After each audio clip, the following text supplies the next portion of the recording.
नमस्कार मेरे बहुत बहुत प्यारे मित्रों। आज हम लोग वित्त आयोग यानी फाइनेंस कमीशन के बारे में हम लोग समझेंगे कि क्या है ये, क्या कैसे कार्य करता है, क्यों इसका गठन किया गया, किस वजह से गठन किया गया, हम लोग इसके बारे में चर्चा करेंगे। ठीक, सबसे पहले हम लोग समझते हैं इसकी आवश्यकता क्यों पड़ी। आवश्यकता क्यों पड़ी कि इस वित्त आयोग जो है, इस वित्त आयोग का गठन करने की या फिर इसकी आवश्यकता क्यों पड़ी। सबसे पहले हमें कोई भी टॉपिक समझना है, कोई टॉपिक को समझकर उसे याद रखना है, ज़्यादा दिन तक याद रखना है और हमारे दिमाग से भूले भी ना, हमारे मस्तिष्क से ये जाए भी ना, हमारे मेमोरी में बना रहे। तो सबसे पहली बात हम ये समझते हैं कि उसकी आवश्यकता क्यों पड़ी। आवश्यकता क्यों पड़ी, ठीक। फिर इसका गठन कैसे होगा, हम लोग इसके बारे में बात करेंगे। इसका कार्य क्या है, ठीक। ये संस्था है कैसी, मतलब ये सलाहकारी है या बाध्यकारी संस्था है कि मतलब जो सलाह दे दे उसको मानना आवश्यक है, हम लोग इसके बारे में चर्चा करेंगे। फिर इसका गठन करता कौन है, गठन के साथ ही हम लोग देखेंगे कौन करता है, ठीक। कब कब होता है, हम लोग इसके बारे में चर्चा करेंगे, ठीक। और रही बात, हम लोग वित्त आयोग के अध्यक्ष जो होते हैं ये आप करंट अफेयर से अपडेट कर लीजिएगा, क्योंकि अभी के कोई और रहेंगे, आप 2 महीना 3 महीना बाद या फिर साल भर बाद अगर इस वीडियो को देखेंगे तो कोई और रहेगा। इससे ये होता है, बच्चों में ये मैसेज जाता है, मेरे प्रिय मित्रों में ये मैसेज जाता है कि उन्हें लगता है कि सर ये बता रहे हैं अभी तो कोई और है। तो इससे आप क्या करेंगे, यहाँ पर मैं आपको क्या बता रहा हूँ, स्टैटिक बता रहा हूँ, आप इसका करंट अफेयर को क्या करेंगे, अपडेट करेंगे, ठीक। क्या करेंगे, अपडेट करेंगे। सबसे पहले हम लोग ये समझते हैं आवश्यकता क्यों पड़ी। आवश्यकता इसलिए पड़ी क्योंकि आप लोग जानते होंगे कि भारत जब स्वतंत्र हुआ था उस समय सारे देशों भारत के सारे राज्य जो थे उसमें मैक्सिमम जो है एक ही गवर्नमेंट यानी एक ही पार्टी की क्या होती थी, सरकारें होती थी। तो उसमें क्या होता था, यानी कि केंद्र और राज्य की जो सरकारें होती थी लगभग एक ही पार्टी की होती थी, ठीक। केंद्र और राज्य में जो भी सरकार बनती थी वो लगभग एक ही पार्टी की थी, ऑलमोस्ट, ठीक। क्या हुआ, जब ये हुआ कि केंद्र सरकार में किसी अन्य राजनीतिक दल का या फिर अन्य पार्टी सत्ता में हो और राज्य में किसी अन्य पार्टी या फिर अन्य पार्टी की क्या हो, उसकी सत्ता हो, ठीक, उसकी सरकार हो। तो इसमें क्या होता था कि केंद्र द्वारा जो टैक्स दिए जाते थे, जो टैक्स का अनुपात दिया जाता था राज्य को, तो राज्य ये कहते थे कि केंद्र हमसे क्या कर रहा है, सौतेला व्यवहार कर रहा है। क्या कर रहा है, सौतेला व्यवहार कर रहा है, हमें कर नहीं दे रहा है, हमें कर का अनुपात नहीं दे रहा है। बताइए, हमें कर नहीं मिल रहा, हमें फाइनेंस नहीं मिल रहा, हमें मुद्रा नहीं मिल रहा है, तो अपनी शासन व्यवस्था चलाएंगे कैसे। उनका ये प्रश्न हमेशा रहता था, जो कि आज भी रहता है, लेकिन अब कम हो गया। क्यों, क्योंकि वित्त आयोग यही कार्य करता है, केंद्र और राज्य के मध्य में करों का बंटवारा कर देता है। करों का बंटवारा कर देता है कि इतना % आपको देना है, इतना % आपको देना है, ठीक। ये होता है। अब क्या हो रहा है कि इसमें जब कहते हैं कि ये हमारे साथ सौतेला व्यवहार कर रहे हैं, जब हमारे पास धन ही नहीं रहेगा, हमारे पास मुद्रा ही नहीं रहेगी, तो हम अपनी शासन व्यवस्था कैसे चलाएंगे। तो यही होता था, जब इनको ये बार बार यही आरोप लगाते थे तो विचार किया गया, विमर्श किया गया कि आखिर इसका निर्धारण क्या होना चाहिए। तो इसका निर्धारण के रूप में एक गठन किया गया, एक आयोग का गठन किया गया, वही था वित्त आयोग, ठीक। आप लोग इसको इसी कहानी के रूप में समझिएगा कि केंद्र में कोई और पार्टी की सत्ता हो या फिर कोई और पार्टी की सरकार हो और राज्य में कोई और की हो या फिर राज्य में कोई और हो, केंद्र में कोई और हो, तो इन दोनों के क्या होते हैं, मतभेद होते हैं। मत में क्या होता है, भेद होता है। वो कितने भी अच्छे उनके लिए फैसिलिटी देंगे, कितने भी टैक्स देंगे, फिर भी वो क्या कहेंगे जनता के सामने कि हमें ऐसे ऐसे किया जा रहा है, हमें ये स्वतंत्रता नहीं दी जा रही, हमें ये नहीं करने दिया जा रहा। तो ऐसा होता था। मुद्रा के मामले में जब ऐसा हुआ, वित्त के मामले में जब ऐसा हुआ, टैक्स के मामले में जब ऐसा हुआ, तब उसी समय ही क्या कर दिया गया, वित्त आयोग का गठन किया गया। वित्त आयोग क्या है, एक सलाहकारी संस्था है, सलाहकारी बॉडी है, सलाहकारी निकाय है। तो हम लोग अब समझते हैं, देखिए आप लोग ये समझ गए कि उसके कार्य क्या है। गठन कौन करते हैं, राष्ट्रपति महोदय करते हैं। आइए हम लोग अब समझते हैं इसके फैक्ट पे। कहानी तो आपको समझ में आ गया होगा, इसका क्या ऐतिहासिक पक्ष है या फिर कहा जाए इसकी पृष्ठभूमि क्या है। अब हम लोग समझते हैं, डायरेक्ट फैक्ट पे आते हैं कि वित्त आयोग क्या है, एक संवैधानिक निकाय है। इससे भी प्रश्न बनता है कि वित्त आयोग क्या है, संवैधानिक है, गैर संवैधानिक है, या फिर संवैधानिक असंवैधानिक दोनों हैं, इनमें से कोई नहीं। तो आप इसमें क्या लगाएंगे, इसमें आप लगाएंगे कि ये संवैधानिक संस्था है। ये संवैधानिक निकाय कैसे है, कभी भी किसी निकाय का अगर प्रावधान हमारे भारतीय संविधान में किसी अनुच्छेद के रूप में, किसी धारा के रूप में, किसी भाग के रूप में अगर होता है तो उसे बोलते हैं संवैधानिक। ठीक, तो ये क्या हो गई वित्त आयोग? संवैधानिक निकाय है। तो संवैधानिक निकाय है तो इसका हम लोग ये भी तो बताना पड़ेगा किस धारा में है, किस अनुच्छेद में है। तो अनुच्छेद 280 में है, यानी 280 में है। अब हम प्रश्न ये बनता है कि इनका गठन कौन करेगा, ये भी तो एक प्रश्न है ना, प्रश्न बन जाता है, पूछा भी जाता है। तो इसका गठन राष्ट्रपति महोदय करते हैं। कौन करते हैं? राष्ट्रपति महोदय करते हैं।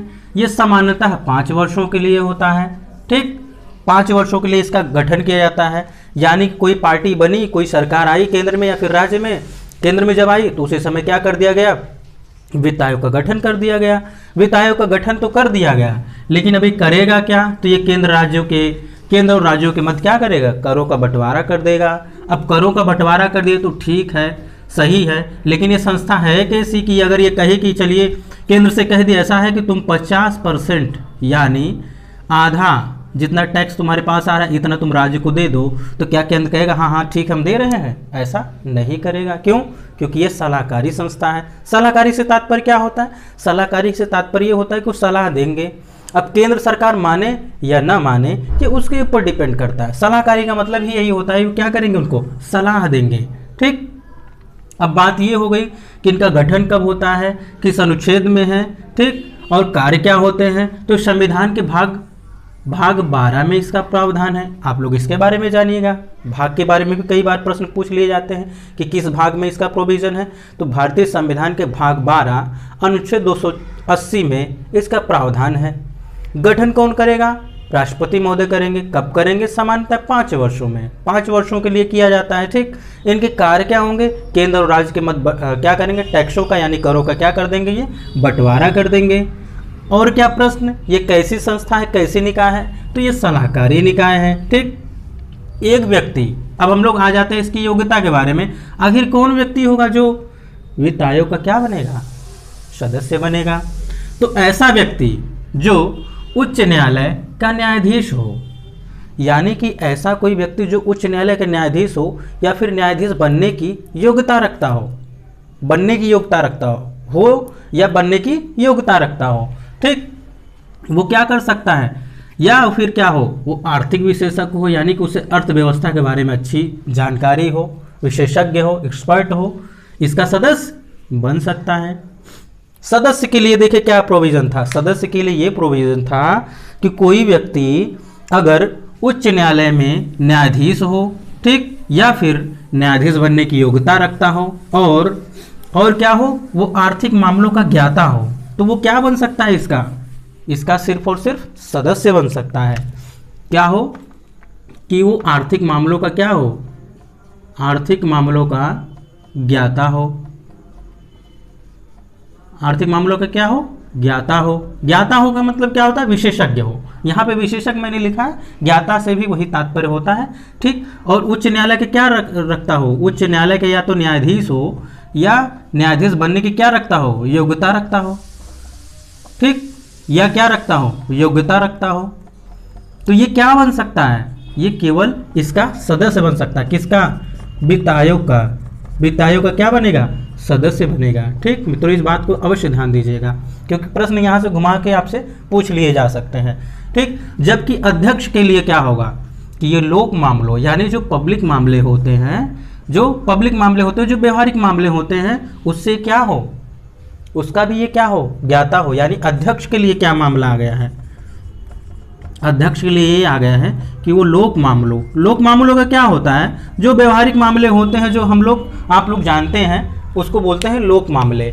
यानी जो लोक व्यवस्था से संबंधित हो, लोक स्वास्थ्य से संबंधित हो, वो क्या हो जाएंगे? लोक मामले के अंतर्गत आ जाएंगे। ठीक, अब बात ये हो गई कि इसका गठन कब कैसे होता है। ठीक, और इसका प्रावधान संविधान के किस अनुच्छेद में है, किस भाग में है, किसके द्वारा गठित किया जाता है, इसका क्या कार्य है, इसके सदस्य जो होंगे उनकी क्या योग्यता होगी। अब हम लोग बात कर लेते हैं कि इसमें सदस्य कितने होते हैं। तो इसमें 5 सदस्य होंगे। कितने सदस्य होंगे? 5 सदस्य होंगे। इसको बोल दिया जा सकता है बहुसदस्यीय निकाय है, क्योंकि कभी कभी ये प्रश्न आपसे घुमा के पूछ लिया जा सकता है कि वित्त आयोग एक सदस्यीय निकाय है या फिर बहुसदस्यीय है। तो यहाँ पे बहुसदस्यीय आएगा, क्यों? क्योंकि एक से अधिक सदस्य है ना, तो इसलिए बहुसदस्यीय कहा जाएगा। तो 5 सदस्य हैं, तो जिसमें एक जो होगा ये क्या हो जाएगा, ये मुख्य हो जाएगा, फिर इसको अध्यक्ष बोल देंगे, ठीक। और 4 क्या होंगे, इसके सदस्य होंगे, ठीक। देखिए यह एक 5 सदस्यीय निकाय है, एक अध्यक्ष व 4 सदस्य हैं, जिसके पुनर्नियुक्ति से क्या तात्पर्य, हम लोग जैसे कि केंद्रीय सूचना आयोग के बारे में चर्चा किया था, और भी कई सारे आयोग के बारे में चर्चा किया था, जिसमें ये होता था कि अगर पद से आप सेवानिवृत्त हो जाते हैं तो आप दोबारा पुनर्नियुक्त के पात्र नहीं होंगे। यहाँ पे क्या मामला आ रहा है कि अगर आप वित्त आयोग के सदस्य रहे हैं और उसके बाद आप रिटायर्ड हो चुके हैं, या फिर आप क्या हो गए हैं, रिजाइन दे चुके हैं, त्यागपत्र दे चुके हैं, तो आप बाद में भी कहीं ना कहीं आप नियुक्ति के लिए पात्र होंगे। अब प्रश्न ये आता है कि वित्त आयोग अपनी रिपोर्ट सौंपता किसे है, प्रश्न ये भी पूछा जाता है। वनडे एग्जामिनेशन में तो डायरेक्ट फैक्ट के रूप में पूछ लिया जाता है, और बड़े एग्जामिनेशन की अगर आप बात करते हैं यूपीएससी या फिर स्टेट सिविल सर्विसेज में, जिसमें कथन कारण के रूप में पूछ लिया जाता है, तो इसमें क्या होगा कि आयोग अपनी रिपोर्ट किसे देगा, किसे सौंपेगा, राष्ट्रपति महोदय को सौंपेगा। और ये राष्ट्रपति महोदय क्या करेंगे, इसे संसद के समक्ष प्रस्तुत करेंगे। कहाँ प्रस्तुत करेंगे कि वित्त आयोग ने जो जो रिपोर्ट दी हैं वो सारी रिपोर्ट की कहाँ प्रस्तुत करते हैं, संसद के समक्ष प्रस्तुत करते हैं। तो आज हम लोगों ने वित्त आयोग के बारे में बहुत ही मज़ेदार और इंटरेस्टिंग तरीके से समझे हैं। आप कोई भी फैक्ट पढ़िए, उससे संबंधित प्रश्न उठा लीजिए कि इसका गठन कब हुआ, ठीक, गठन कैसे हुआ, आवश्यकता क्यों पड़ी, किसके द्वारा हो रही है, ठीक, इसके जो सदस्य हैं उनकी क्या योग्यता होगी, इसके कार्य क्या हैं। प्रश्न खुद से ही बना के अपने माइंड में रखा करिए। जब आप फैक्ट पढ़ते जाएंगे सारे के सारे उसके आंसर आपको मिलते जाएंगे, इससे आपको याद भी जल्दी होगा। जैसा कि मैंने इसके पृष्ठभूमि के बारे में भी बताया है, जो आपको इस टॉपिक को समझने में आसानी प्रदान करेगा, आपको आसान लगेगा समझने में, ठीक। तो मित्रों, आज हम लोगों ने वित्त आयोग को समझ लिया है। अगर आपको कोई और डाउट रह जाता है इस टॉपिक से संबंधित, वित्त आयोग से संबंधित, आप कमेंट बॉक्स में ज़रूर कमेंट करिएगा। और अगर आपको वीडियो अच्छा लगा हो तो लाइक करिएगा। अगर आप इस चैनल पर नए हैं तो चैनल को सब्सक्राइब करना मत भूलिएगा। हम लोग मिलते हैं नेक्स्ट वीडियो में, तब तक के लिए नमस्कार।